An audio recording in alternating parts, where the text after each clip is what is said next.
continue 6 मास लागला हो हां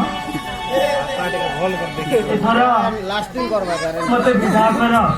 चली जी पूरा चकलो के ठीक अछि जोगी जोगी दिन गला है बापा आसुचन देखी करी मते एथरा विदा